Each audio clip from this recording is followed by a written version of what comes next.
Prince Harry and Meghan Markle, it's been announced the couple are set to return to New York for the first time since their, quote, near catastrophic car chase.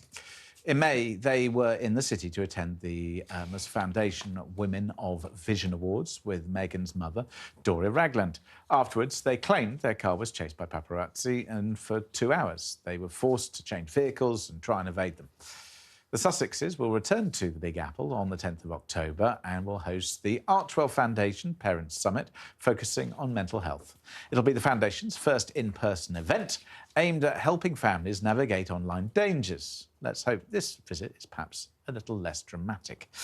And I suppose, look, here's the thing. You have two people who, on one hand, one of them was thrust into fame by virtue of birth, and the other one through acting, and then through marrying became one of the most famous couples in the world. Whether you like them, whether you don't, the fact that they are chased or hounded in a way I think is disgraceful, that people think that that's acceptable, even though, of course, they require that level of publicity in order to be able to do what they do. I mean, part of the reason that they're going to New York, part of the reason that they host an event, part of the reason that they invite all the media to this stuff is because they want that coverage, and they have to have that level of following and coverage to make the money. What do you think the double standard is here? Because when we spoke about Holly Willoughby earlier, she's a celebrity. She needs to attend events. She needs to be famous to do her job. That's why she's hired by This Morning. Same for the Beckhams, same for the Kardashians. Yes, why is it with Harry and Meghan, we put these caveats on of saying, well, they have to do it for their jobs? What's the difference between Harry and Meghan and every other celebrity? I'm not giving the caveat because I think that they deserve the same level of respect that everybody should. And I'm raising the parallel. And I think you're right. It's not. I don't think that they should be chased by paparazzi in a way that is threatening to their lives or indeed their security. I don't think they should be chased down for these pictures. And I don't think people should be able to make money out of that. Now, regardless of whether I like them or don't, that's nothing to do with it. I think everybody deserves a certain level of respect. And that line, and I think, Tessa, you mentioned it earlier, the line that we have between individuals and what's acceptable. I mean, the amount of stuff you must all see online. Yeah, I mean, you say something, but it is vile. Yeah. And I understand why people feel as keyboard warriors that they can do that, but somehow we need a reset. But I think we need to focus more on public discipline as opposed to these celebrities, because it's all well and good to say, actually, they need this, they caught this, that's how they make their living and all of that. But at the end of the day, nothing justifies the kind of abuse that, you know, these people get or the threats that are made towards to their lives. I mean, I remember Keir Starmer was heckled by a lady up north a few months ago, and it was caught on tape. I think she was very upset about a policy he was advocating for.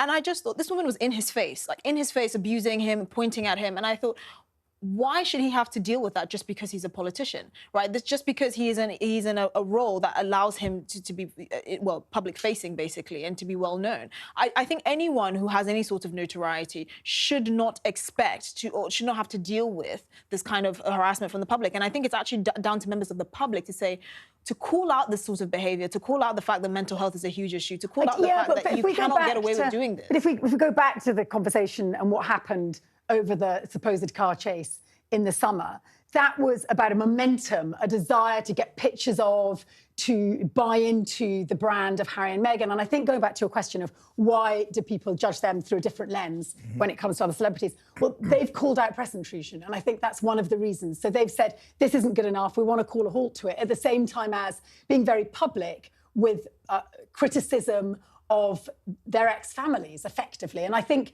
that for some, that sits uncomfortably. Yeah. Actually, I think, on the one hand, we have to bear in mind that the family he criticises is an institution which, incidentally, we never question how much money is spent on the security of the royal family, the state institution that we fund. We don't even know. You can't put in a freedom of information on how much their security costs, and yet we've rescinded it from Harry. So I think they're a hugely complicated couple. But also, I think you've made a really interesting point there about have we rescinded it from the public, in the sense that any member of the public who becomes famous for whatever reason kind of deserves a level of security. And of course, we afford that.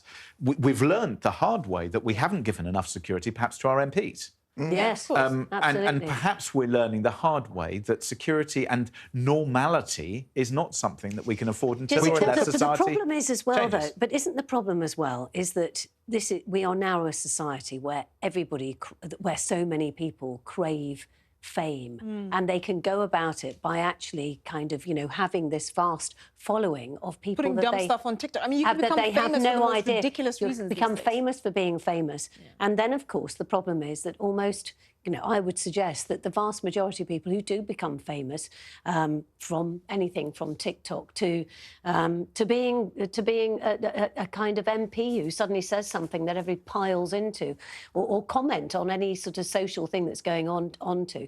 The problem is now, and I know what you were saying about celebrities, you know, earlier on, but the thing is, these pylons now are actually so much bigger because they don't just, you were talking about sporting heroes on the field. If you get I know caught that, in but one, now it's you're, hideous. Absolutely. it is now so much bigger, and it is we're part like of the problem, an Penny. avalanche. But can we take... Wait. We as journalists are part of the problem. We are, cannot yeah. sit here and say, on one hand, these celebrities deserve privacy and deserve to be respected and social media is toxic towards them. Then, on the other hand, look at Harry and Meghan and say, well, the right-wing papers can write what they want and they can ignite this vitriol against them. And we all sit here and talk about the vitriol and then say, oh, but they're courting it. They're courting it. They need it from me. Every celebrity is the same. But can we Just just, in very terms brief, of resistance, can we just honour David Beckham? 1998, his comeback from that send-off. I've been watching Beckham on Netflix, by the way. I've had to put my love of Harry and Meghan on Have you been hold. watching TV's Penny Smith? Yeah, she does celebrity. She does teach her. you know. Quite heavily, according to all my friends.